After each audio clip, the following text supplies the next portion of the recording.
Welcome back to this video in engineering dynamics, and in this video we'll be doing the last problem for our topic on the rotational motions of rigid bodies. So this problem is taken from the book of Fibular from problem 16.80. The problem says gear A is in mesh with gear B. So this is gear A, the small one, and then gear B is the bigger one. So this type of gears, actually they're called bevel gears. Bevel gears. So what it does actually is it the it transforms this action or the rotational axis. So this is the first, if this is the driver, then this is the axis of rotation. Now it transforms this rotation in this or along this axis. So there's just one type of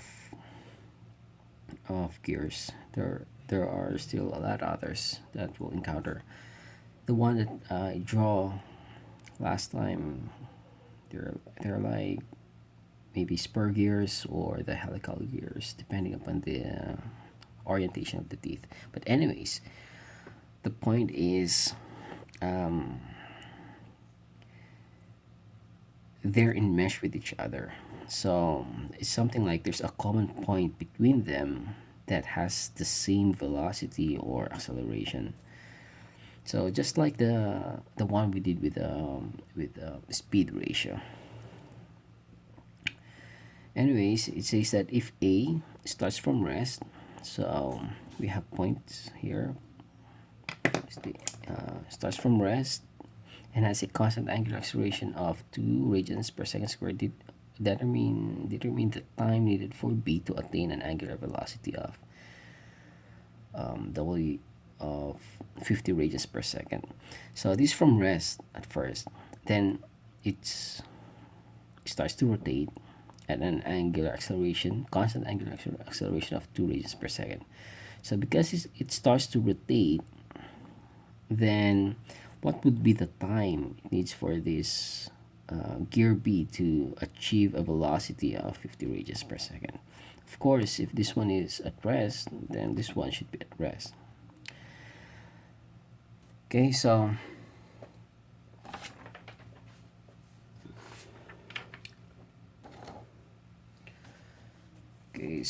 solving, let's say solution first.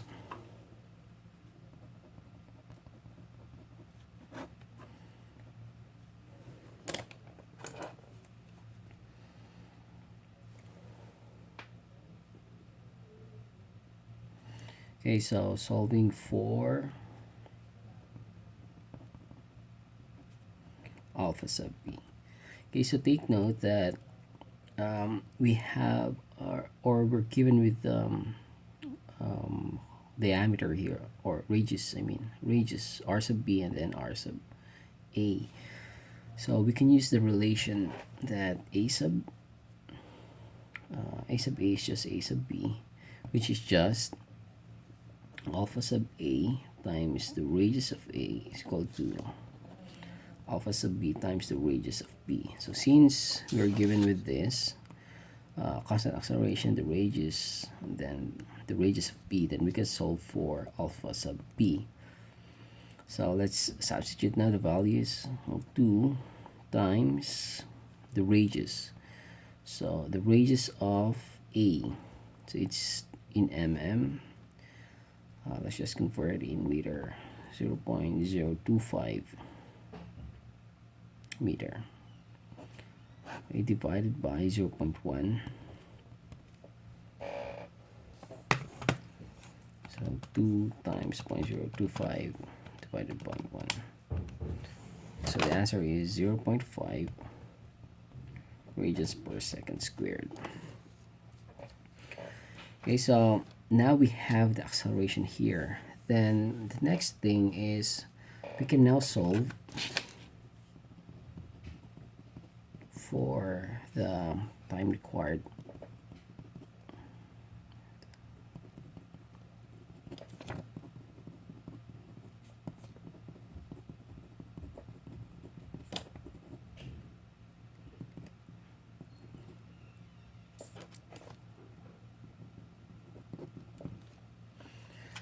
Okay, so now we have to look at this gear B. So this is gear B. Okay, so the initial condition is it's at let's say point 1 and then point 2.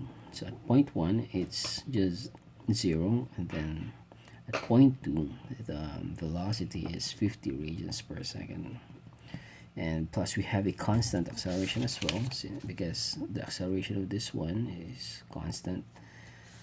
So we'll get a 0.5 radians per second squared. Okay, so we have acceleration, we have the change of velocity, then we can also have the change in time. So 0 at time 2, which is, that's the one that we're looking for. So we can use the equation of alpha is equal to change in the angular velocity divided by the change in time. So alpha delta t is just delta omega. Okay, so this one is just w sub 2 minus w sub 1. Okay, so this one is 0. So omega sub 2 is, oh no, sorry. So we are looking for, we're looking for delta t, sorry. So delta t should be all over alpha. Okay, so t sub 2 minus t sub 1, since t sub 1 is just 0. What is this? Omega. So we have 50 radians per second. Or we can write it like this. 50 radians per second minus 0 all over the alpha of 0.5. So the answer is 50 divided by 0.5. The answer is 100 seconds.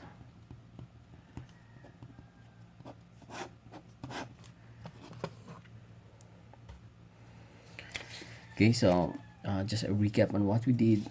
So we have these bevel gears in mesh, and the problem gives us constant acceleration. So at some point, there's the acceleration of this one, referring to the tangential acceleration of this one, is just the same as the gear B. So we use this relationship from the speed ratio or the angular ratio, and we solve, or we obtain the value of 0.5 radians per second squared. So now we have this acceleration at this gear B.